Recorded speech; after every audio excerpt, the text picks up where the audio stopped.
mannequin is the Leaning Tower of Pisa.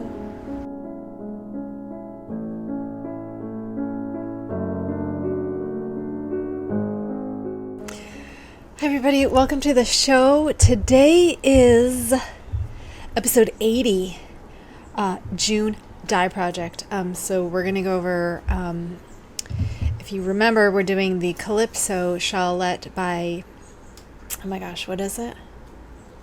Pink Mambo, which is a free pattern. And I dyed a skein of yarn for that to be worked this month. So we're going to go over, I'll reveal that to you, and I'll show you how I did it. I'll give you the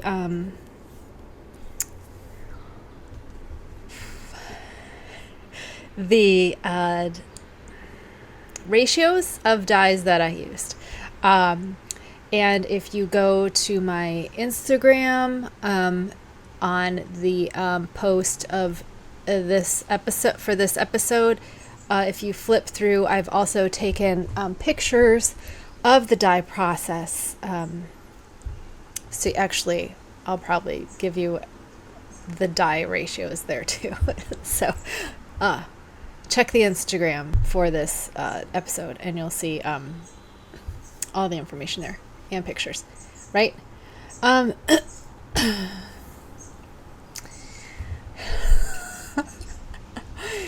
also have a whips, a finished object that's currently blocking, but I'm going to show it to you anyway. Some squishy mail that is yarn, it's knit related, also from the Supernatural.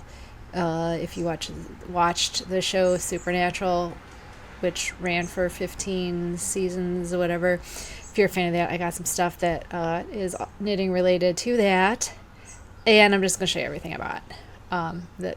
It's not all knitting related, but some of it is. I had a run-in with these neighbors who it looks like they're leaving. So I started walking my dog Deckard, who you have not met. Deckard, you've met Ripley, and you've met little Lola, and then some various fosters. I currently don't have foster, and my 2 kitten fosters were just picked up today, so I am out of fosters. Thank goodness. I need a break. So anyway, I have been walking my dog every day for his benefit and for mine.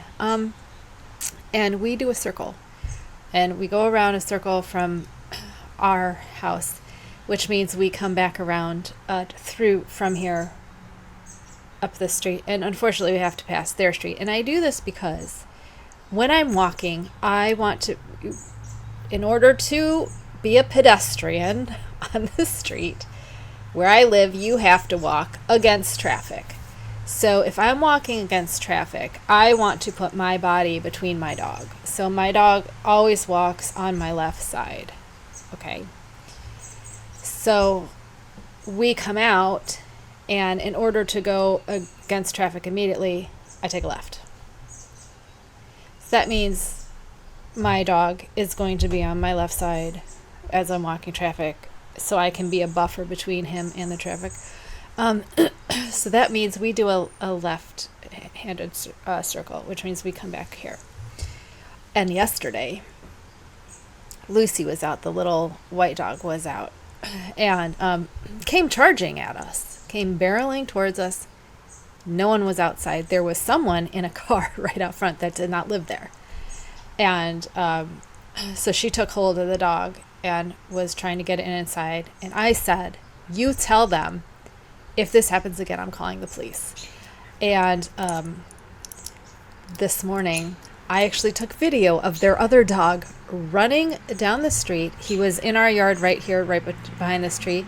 So this tree lawn right here is shared with my next door neighbor, who was coming home and pulled into his driveway and almost hit the dog that was right here. I don't know if he even saw it. He had to have seen the dog, but he turned, like, dog almost got hit. And then it took off farther down the road. So I took video of it, and I'm just tired of it. And I would have called the police right then, but I knew that the kids were home alone because now it's summer and the mom wasn't home. because I know which car she drives. So there were no adults home, so this person chasing the dog down the street had to be one of the kids, and I don't know the kids. They're like in high school, and I didn't want to traumatize them by calling the police, which is why I didn't. I should have just called yesterday while the dog was chasing us. I should have just called right then and been like, I'm being chased by my neighbor's dog down the street. That's what I should have done, but I didn't. Next time I will. Let's start with what I'm wearing, I guess, is one of my tops. What did I say? Girly Knits bra top is the pattern I based it. It's a free pattern that I based it off of, but that's not actually what I do. I do top down. Anyway, you've already seen this. This is in Wool of the Andes Marble Heather. I know. Well, I'm telling you, you can't see it anyway. Okay, so whips. What are we starting with? No, because I finished that. Okay, souffle top. Okay, guys. I hate this thing. I don't think I've ever hated a project, but also wanted to finish it at the same time. Like, I really hated the V-back tee, but I just gave up on it. I was like, you know, F this, I'm not finishing it. This one, this is how much yarn I have wasted. This is a full gram of mohair. I have wasted this. I have started this thing, I think, 6 times at least, where I had a problem. I ended up doing the long tail cast on. Which is impossible to estimate, and I watched all the videos about how to estimate it, and they're all wrong. I could not get a, like, look at how long this is. That's how long it should not have been that long. Anyway, I don't like having long ends to weave. It irritates me. I'm finally through it. I'm actually at the part where you join in the round. So I have stopped there. This is not my favorite pattern, and I'll tell you something else. It's not written very well. I don't think who did this. Laura Penrose. I'm pretty sure this is one of her first. She's does not have a lot of patterns under her belt. This is not one of my favorite. I don't like how it's written at all. What's really confusing is the beginning, which tells you to slip, and then knit, and then increase, and then it says in parentheses 0 or 1 times, depending on where your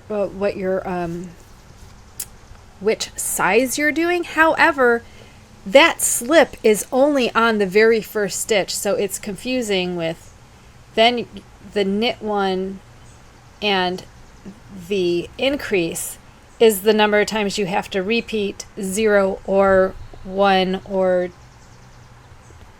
2 times. And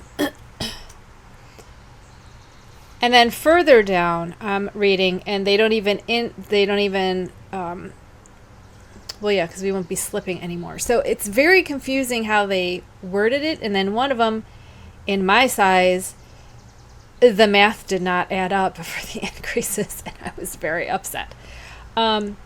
So I'm pretty sure this is like an $8 pattern. I'm pretty sure it's pretty up there in the hierarchy of patterns that I don't think it warrants such a high price point, given how it's written, and I'm not even all the way through it, so that does not bode well for the rest of it.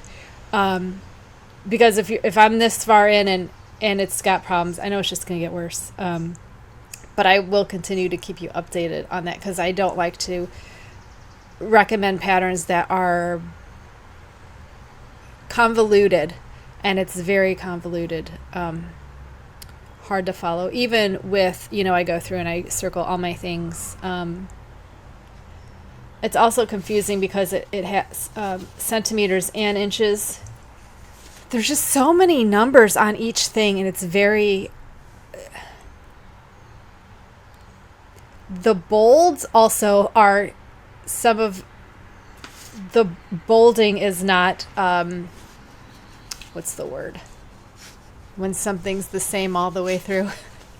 The bolding, I had some problem with the bolding because my thing was bolded and it's not one that's supposed to be bolded. So I was like, why is this bolded? And I almost messed up, but I caught the error. So I'm just, it's maybe not beginner friendly if you haven't made something similar before. I absolutely hate working with one strand of mohair. I'm pretty sure I already told you this, but okay, I like stopped on Monday. I stopped, like, I took it out again. Like I was like done. I'm like, I'm done with this. I'm not doing this. And then I realized once I put it away, because I was like, get it away from me. You don't want it near me. So the only other thing I was working on was my one of these that was in the flesh tone that I made to wear under it. So the next, I'm like working on this at night, and I'm like, well, what am I making this for then? Like, there's no point. So I was like, fine, I'll give it another shot. So now that I'm through and about to join in the round, and I did decide I'm not doing the ruffle. We'll see what happens. But I do hope I finish it. I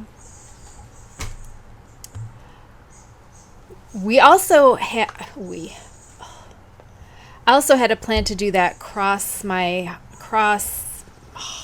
heart spring top. Oh my god, I didn't even write it down. One of the June projects we were going to do was the cross my heart spring top. That looks like this. I am scrapping that project because I am not crocheting that yarn. It is so slippery. Because of my arthritis, I can't grip things very hard. And so in order to grip the yarn to, hook it, it was just not happening. So that's that yarn. The only reason I was making those was to use up that yarn. So that yarn is going to be knit if I even use it. I might not even use it because I unwrapped the first thing, and like a yard in, there was a knot, and I'm like, oh my goodness. So for July projects, that yarn is on my list of things to look for projects for. So we'll see next month what happens. But in the meantime, I decided to do the summer lace top by Martina Supova. I'm not sure if I showed you this or not. This is actually going to be a July project. It's like a poncho almost, but it's made of this. This is the back that has the lace up, and then this is the front with this V-neck. So it's like a V-neck on both sides, but you lace up the back. This is made with fingering yarn, and I chose to use. This was going to be a V-back tee. This is a Malabrigo Machita in a violin. So it is a single ply fingering, and this is heavily speckled red, purple, blue. Yeah. And then some undyed. I hope to God this does not bleed like the Mad Tosh Euro sock. Please don't. So anyway, this is a free pattern. Did I say that? It is free. Also, not the best. It's like one page. Not that it's really anything difficult. The only thing I changed in the pattern so far. So this is the beginning V-neck thing. That's huge. But anyway, the only thing I changed was instead of doing the it had you start with chain, and I did foundation DCs instead. So I basically skipped the chain in the first row. I just worked them as the foundation chain. You know what foundation row of DCs. Do you know what I'm talking about, right? Okay. And then what I did is I just marked, it has 4 increases because it's a rectangle. So I just put little light bulb markers in the the chain space of those increases. And this takes forever because you're just working one giant loop. I hope it turns out well though. And this I just wanted for like a little bit of a cover up, you know, especially if I got to take the dog out and I have like one of these cropped ones on because it's 800 degrees out. I don't always want to put like a shirt on, you know what I mean, just to go outside. So I wanted something I could kind of flap on. And I love this colorway. It's really calling my name. I really, really like it. So this is 200 grams of fingering. I don't know what the pattern calls for because I'm not exactly using the right yarn that it called for. But we should have enough. But that means that 2 of our projects are fingering weight yarn. So we have 2 skeins of fingering for this. And then 1 skein of fingering for our Calypso shawlette, which is our dye project. And then the Souffle, which is lace. So it's going to be a long month of trying to get stuff done with very thin yarn. The other change I made is my worsted top. These things. I was going to make the Knitcrate ones with the cotton and the thing. However, next I'm looking forward. I'm looking ahead. And there is a top that I really, really want to make. The Lunch at Tiffany's top that I've showed you before. And I wanted that to be my project next month. However, I want to use cotton yarn to do it. So that pattern uses double. Here, I'll show you. This is my finished item. This is it's blocking. And look what I put it on, a garbage can. A metal mesh garbage can. It looks like what's that thing with Doctor Who? Look.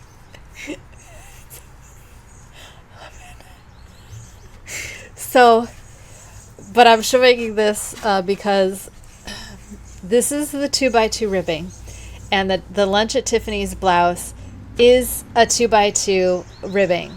So this fits my waist, my complete waist. So that is a very important measurement in a top to have. So because I'm going to be doing something, it's in DK weight, and since it has, I already know what I need here, you know what I mean, to fit me, because I have a lot of problems with fit, like I said, because I'm smaller in a lot of places, but then I'm longer, and then I have a bigger bust for my size. So I'm oddly shaped, and it's harder to get things to fit me. So what I decided is, since I already have a pattern that I know fits me, that is in 2x2 rib, what I'm going to do is I'm going to make, well, this also has to do with, I have a lot of this yarn from Knitcrate. I have two of these. I have gray and bluey purple. These are Pima cotton, so I would really like to make one of these tops in them. However, this is like good yarn. I don't want to mess it up. So in my stash, I found this Knit Picks Kotlin. This was supposed to be an ear bonnet or ear thing for a horse that I never got around to finishing the second one. So I have 3 balls of this, which is 150 grams. And this was as close as I could get to the cotton that I have picked out for the Lunch at Tiffany's. Now the Lunch at Tiffany's, that's made with wool. So I'm already changing it by making it with cotton. But because I know how it fits, how I need it to fit me in the waist, if I know that, I'll be able to make changes to the rest of it, which is why I'm going to make one of these in DK in cotton. And I'm going to make it exactly to my pattern of how I make all the other ones. And then I'm going to block it, and then I'm going to wear it so that I know when next month comes and I want to make that top, I'll have a better idea. So this gives me time to figure out what changes I need to make to that pattern to make it fit me so that I can then make them in cotton, which would be nice. I have some cotton. I'm not adverse to cotton, but this means like DK and worsted cotton. I was going to use Lilies and Cream, but that is like 177 yards per 100 grams. That is, that's an Aran weight. And I was okay with doing a worsted weight, but not an Aran weight. That's because I don't have an Aran weight in wool to compare. So I'm going to take these 3, make one of these exactly how I make the wool ones. And I'll report on, if you remember, was it 2 episodes ago, I talked about my tops and how the differences in making one with just the Peruvian Highland wool and then one that had my favorite base that has merino, alpaca, and cotton in it, and the difference in the stretchiness and all that, and how that is going to mess with your patterns. So all of this to say, I want to make that lunch at Tiffany's in cotton real bad to remake a top that I had a while ago. So I have it in gray and mint green, and so I want to make 2 of them. So I thought the best way to do that, to prepare for that, is to make this in something I've made 100 times. Well, not literally, probably like 30. I probably have 30 tops. Maybe more, probably more, maybe. I made a lot of tops. So I'm going to try, this is cotton, 70% cotton and 30% linen. These are 50 gram balls. And this works out to cotton, 246 yards per 100 grams. And that yarn I'm looking to use is 266. So we've only got a 20 yard difference. And then the stuff I want to make for the tops is 230, which is closer to worsted. But again, if I know the change I have to make for worsted for these tops that I already do, I'll be able to grade the pattern, which is really all you have to do. So stay tuned for that. That is going to be fun. And now you know, like, one of the things I'm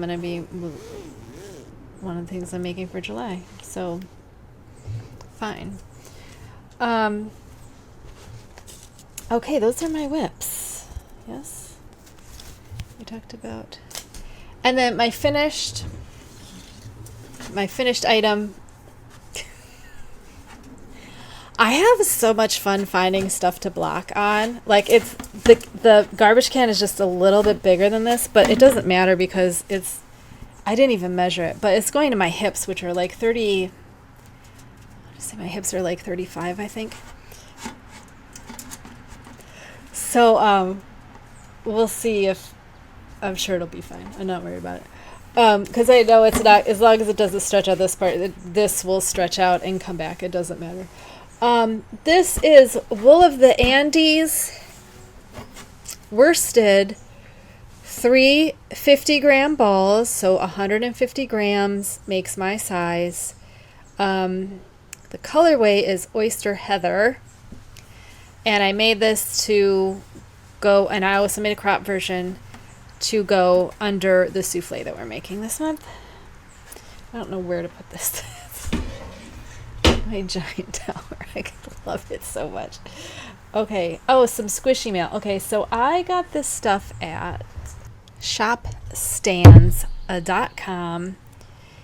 T-shirts and fan merch. Shopstands.com. So this is for oh, it's nerds. So I got this. I follow Ruth Connell from Supernatural, and she had posted that her charm for her spell book was released or something. I don't know. So I will get to the knitting part. So just deal with it if you are not a Supernatural fan. So this is what her charm looks like, but I got the pin because it was cheaper and bigger. So it says Mega Coven, and then it opens up and it says World Domination Potion. It's got like a... Oh, I thought it had a magnet, but now I don't think so. No, it does not have a magnet. It just opens. It's got two pins on the back. Mega Coven is probably my favorite thing she ever said on that show. And I also got her a wee bit wicked infinity scarf, because I don't have... It's cream colored and gold and black, and I don't have anything that is those colors. So I thought it would be nice and it's cotton, you know, so I thought it would be nice to have something that you know, some fan stuff I could have in case I needed to, like, not look goth or something. And I really wanted the Mega Coven. I wanted but this was like $14 and the charm was $20, and I was like, I didn't want to pay $20 for charm. I also got this. This is a bracelet. This is her charm bracelet, but it fits me as a necklace. And then I got this is angel wings, and it says for love, and it's 3 parts. So this is a Castiel thing. Anyway, the knitting stuff is their charms are progress keepers. So this is always keep fighting. Jared's is it anti-suicide or just anti-depression? I don't know. He's got this whole campaign. Always keep fighting. So I got that for a progress keeper, and then I also got a blue tie, Castiel's tie.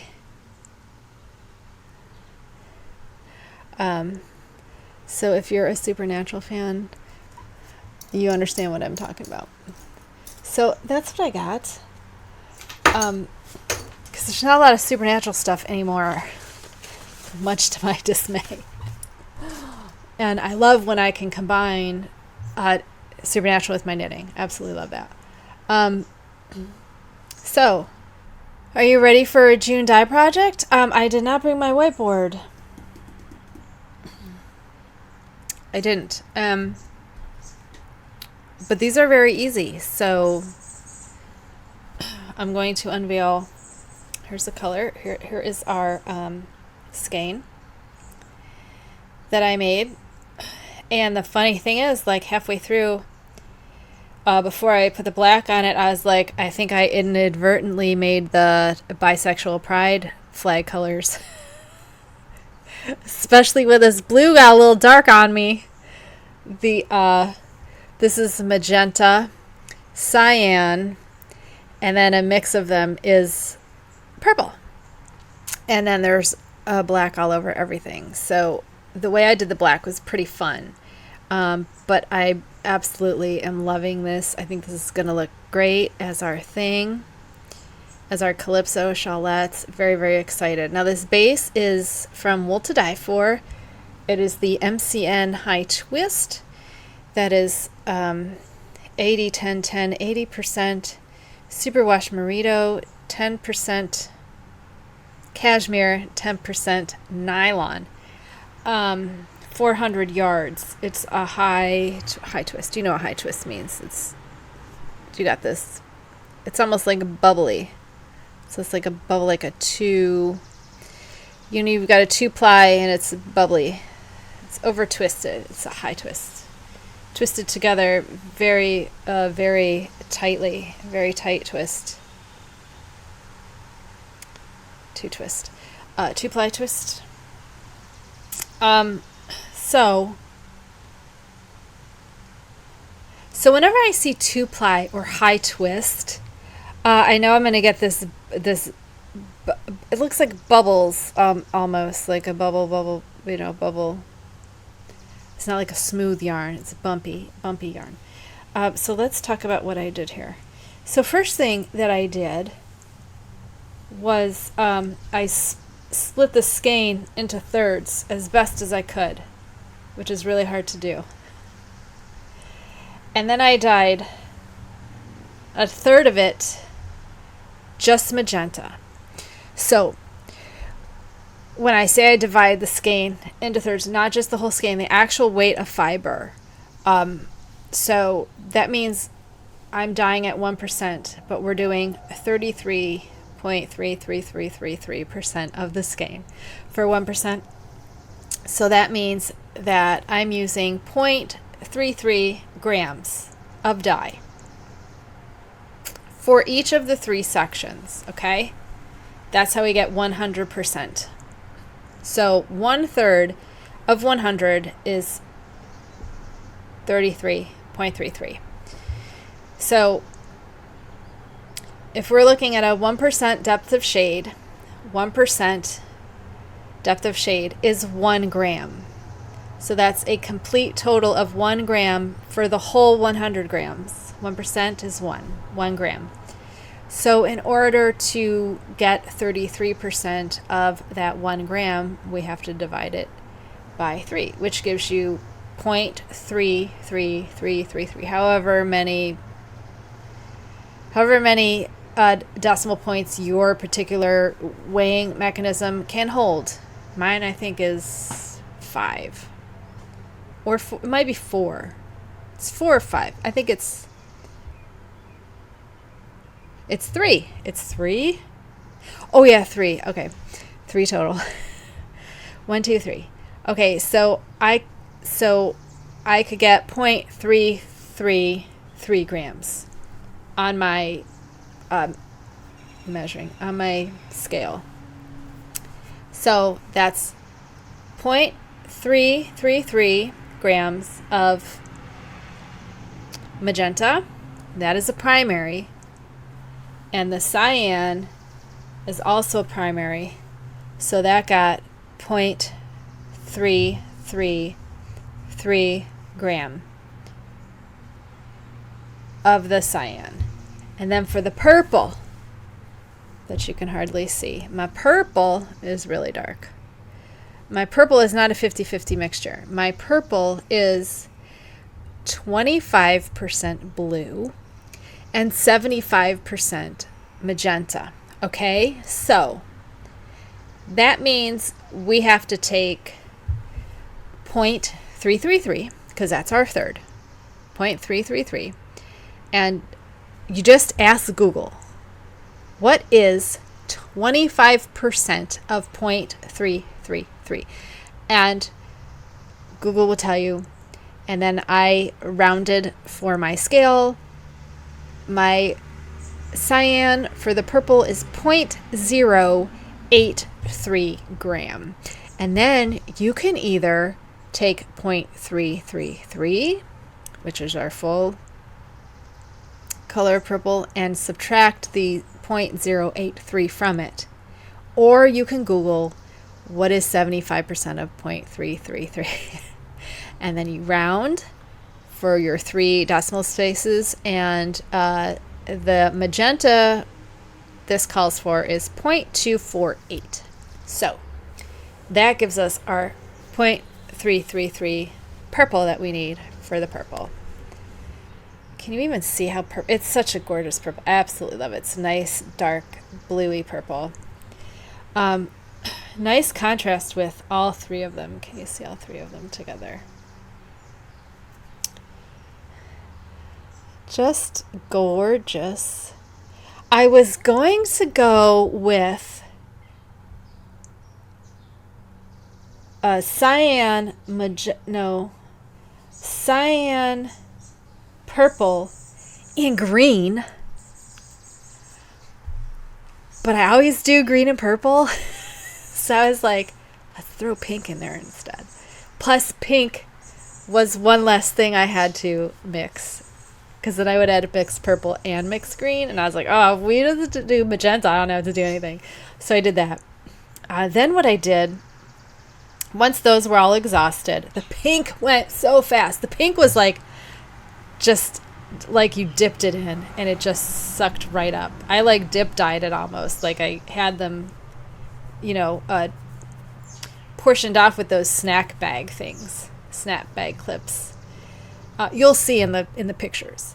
So I dip dyed it in my pan. I just put the dye in there, and I just dip dyed in it.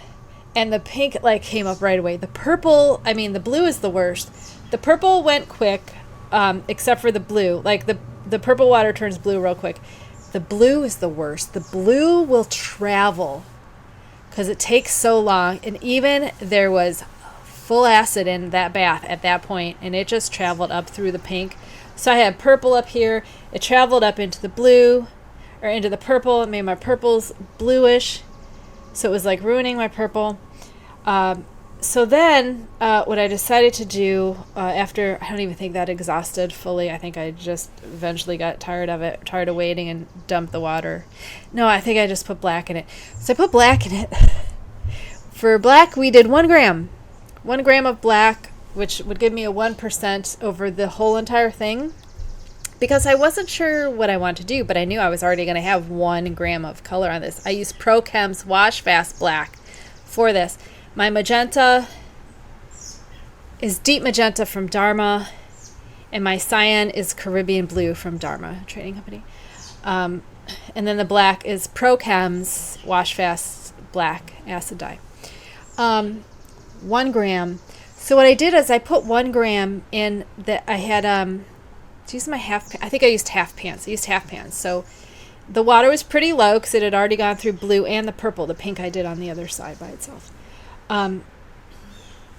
So I added 1 gram of black to the leftover blue water.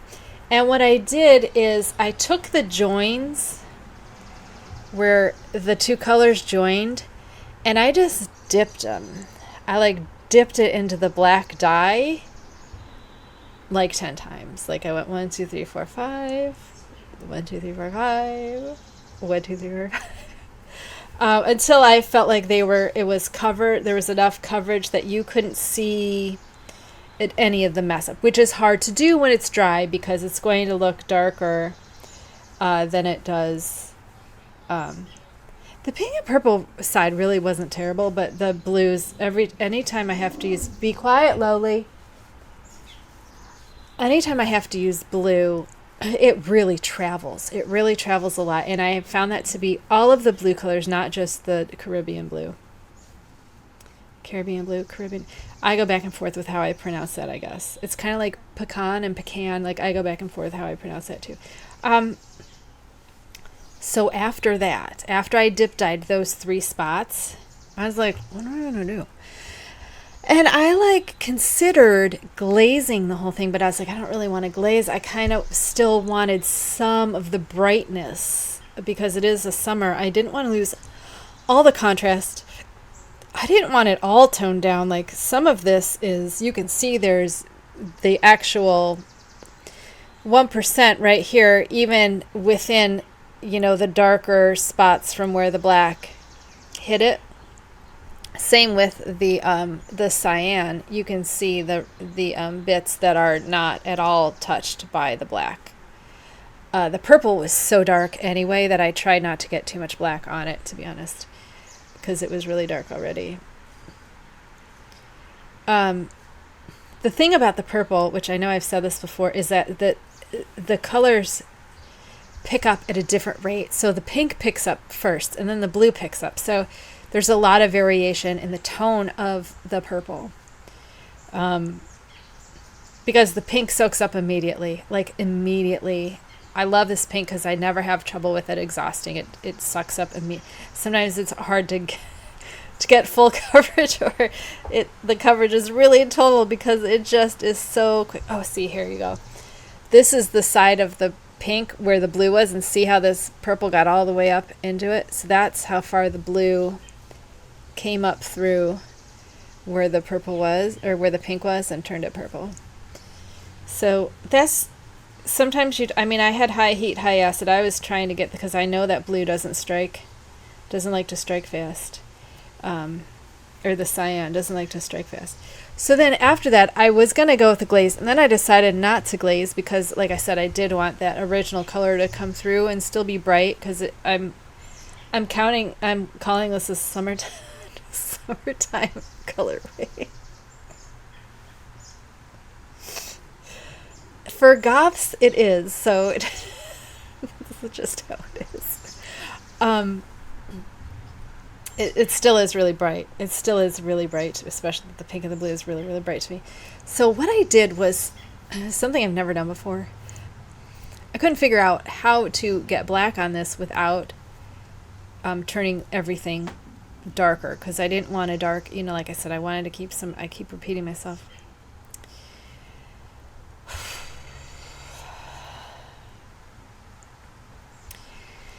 So what I did is because I had 2 half pans, so in my other half pan, you'll see this in my Instagram pictures, I emptied a lot of the water, which was clear because the magenta had completely cleared.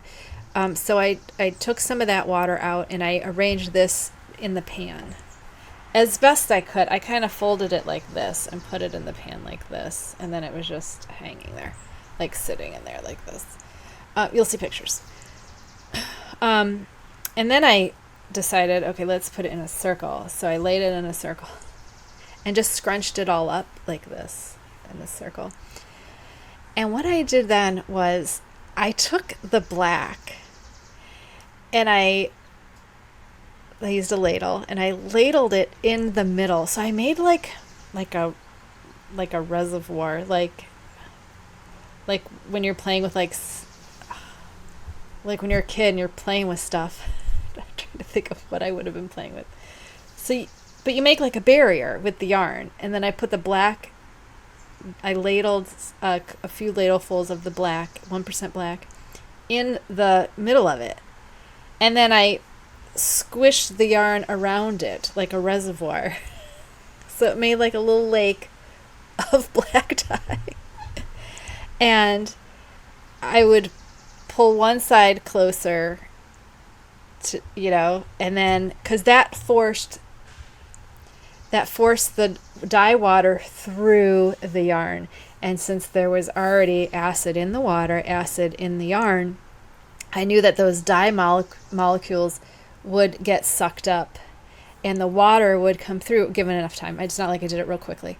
And I just let the water drain out the sides, and then I would open up the reservoir and see, and then I just kept adding more and closing it up. And so what that did is some of the dye went right through the bottom, which I was kind of hoping for kind of a black glaze on the bottom. What I should have done and what I wanted to do was to put just a layer of black dye in the pan and then just put this right on it so the bottom part of it would just get black. Do you know what I mean?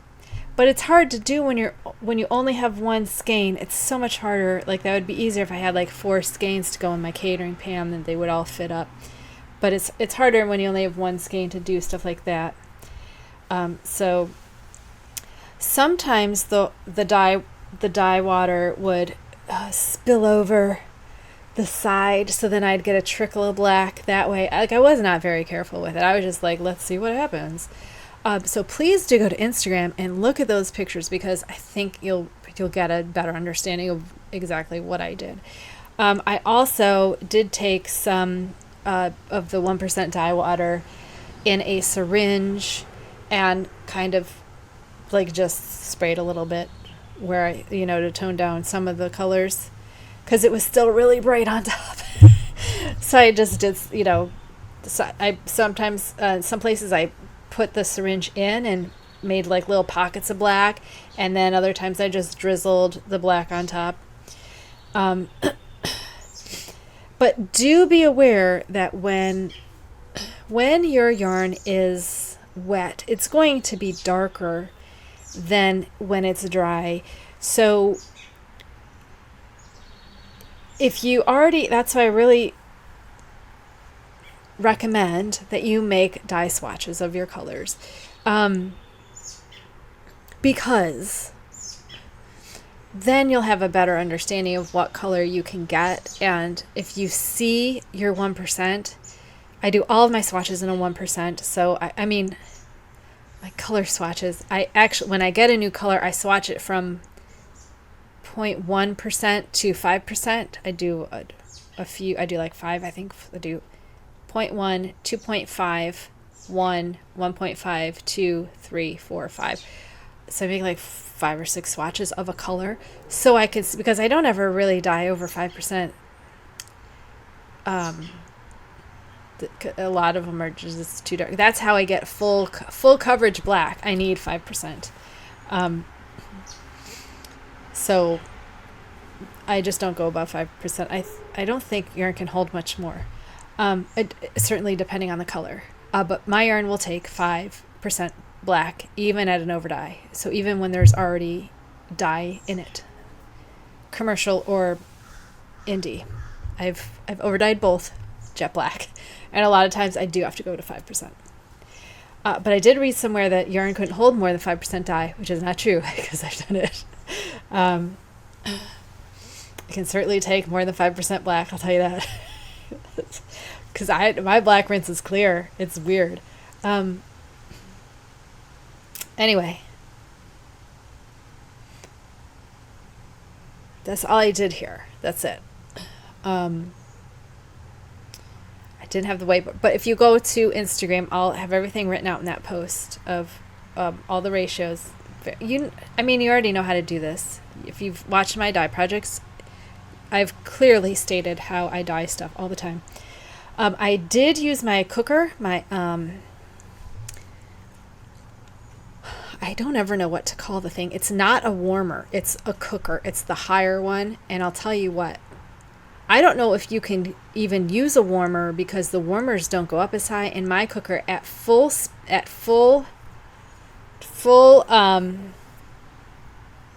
turning the knob all the way on with covered pans. So you cover the pan so none of your heat's escaping. I still only hit like 190, and I need 185 for a lot of these colors to strike. So I don't know how this is going to work in an oven because I don't know how hot you bake it up, because I know those warming cabinets go to 200, which sounds yes, because 185 you need to strike, right? I haven't been able to get a color to strike below that, except for, no, I think I did a gray for the mohair, and I think at 185 I stopped because I haven't been able to get anything to strike below 185. Unfortunately. So I don't know how that works as a stove, as a oven, what the oven temperature has to be to build up that heat in there. Like, I don't know if there's I don't cook. I don't know how ovens work, but I'm assuming, I don't even know how low my oven goes, but I'm still planning on doing a dye project in the oven at some point. So this is June's dye project. It will be the Calypso Shawlette. I'm going to start it this weekend if my wrist will allow me. The other problem that, guys, I did not consider is that I'm also doing another fingering weight crochet project, which is very hard on my wrists. So that one I'm not able to do too much per day, but there's not that many rows. So as long as I get a row or two per day, it'll be fine. I'm going to try it because this is mostly chains. I'm really thinking this won't take me longer than the weekend. I'm planning on making this weekend, Friday, Saturday, like Friday after 5 o'clock. I might start Friday all day. I'm not sure. It's going to depend where I am with my other projects and if there's anything I want to make it through before I don't see it again till Monday. Probably at night I'm going to work on the Kotlin top, the DK top. Also, since it's dye day, I wanted to show you last month's dye project for May was our brioche shawl. Hold on, I have no idea. I haven't got the ends off yet. So I wanted to I'm still planning on blocking this quite aggressively once it's warmer out so it can be done in like an hour. Because I want this thinner. Also, you guys, I saw someone on Instagram doing the Icelandic bind off for stretchy stuff, and like, okay, for my tops, you know, I use I think it's Jenny's surprisingly stretchy bind off because I like how it looks. I like how it your ribbing goes all the way to just the bind, and then like you have this pretty bind off, and it's really, really stretchy. So, but like for stuff like shawls, I use the same thing, but it's like the knit version, like the knit, and it's okay stretch wise. But do you use the Icelandic bind off? Do you like it? Do you use it for shawls? Do you like it against I guess garter, against like a shawl, garter? See, if I'm doing ribbing, I like the Jenny Surprising, and to do the knit yarn overs and the purl yarn overs I just like how it looks and it lays flat, and I like it for my tops, and it's stretchy enough, you know, it doesn't overstretch. But my shawls, like, I still feel like it could be stretchier for the garter. So if you use an Icelandic bind off, can you drop me a little note? Do you like it? Because I really liked. I mean, I'm not doing anything where I could do that bind off, because the only thing I'm knitting is one of the tops. Everything else is crochet shawls, which I can't use or a crochet shawl and a crochet poncho thing, and I can't do that for those, so I'm not sure. Oh, but the souffle. Maybe I'll probably have to, because that's mohair, and I think that does that have a folded over hem? I don't remember. I think it might have a fold. I had to print out the whole pattern because my husband gave me his iPad, and I used Knit Companion, and the thing was not holding a charge, and I was like, it kept dying on me, and I was so mad. Okay, so there's a folded hem, which means I'm not gonna. I know there's a bind off for that. There's a cast on too. You can cast on a folded hem and bind off a folded hem, which for me, who loves continuity, I just love that. That just makes me so happy. It looks like the cuff, it just says bind off. I hate when they do that. So maybe for the cuffs or the short, am I doing short sleeves? I'm doing short sleeves. So I'm assuming I could do an Icelandic bind up. Maybe we'll try. I'll write it down here.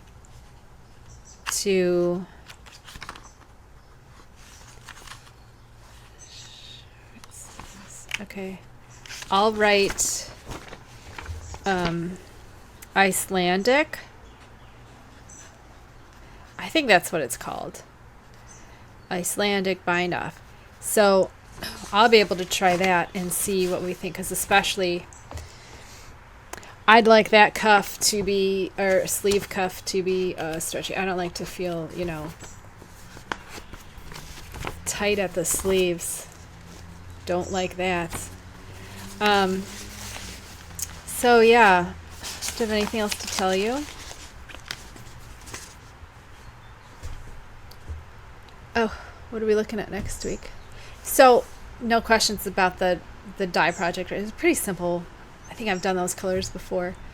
Oh my goodness. Next week is an open episode. I have no topic. Oh my gosh, I just had a topic in mind. I had a oh, I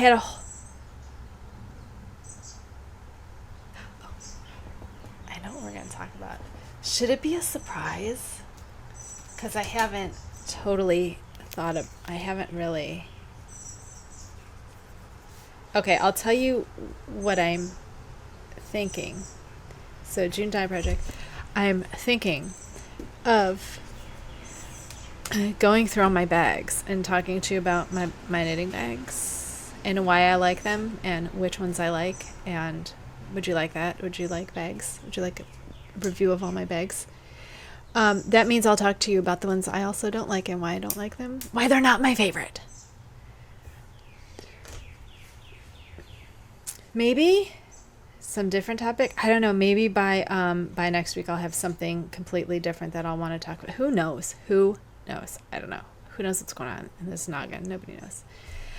Anyway, yeah, this is last month's dye project. I don't remember anything about it.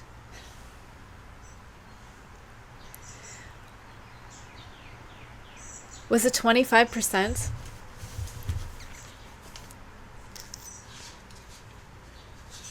This is April, no, May. May projects? May dye project. May dye project. Mohair Kid Silk, 2 skeins, 100 grams, 0.1% Prochem Wash Fast Black. So I did 0.1 gram for 100 grams, even though it was two skeins. It was 250 gram skeins, so we did 0.1. Yeah, to make the gray. Can you see the...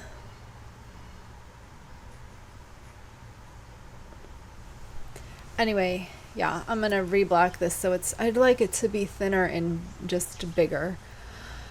I like when shells are really, really stretched out and they just feel better to me. 'Cause they're gonna like come back a little bit anyway, you know. I like that when you pop it off the thing and it just shrinks back. 'Cause I'm weird, I don't know. Okay, so next week maybe I might talk about bags.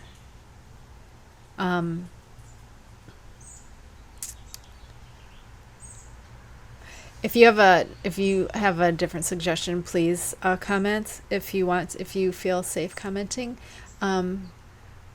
please comment, like, and subscribe if you want to. Anyway, I think that's it. I don't think I have anything more to say. It's about time that I took my dogs for a walk before they get home and ruin the neighborhood.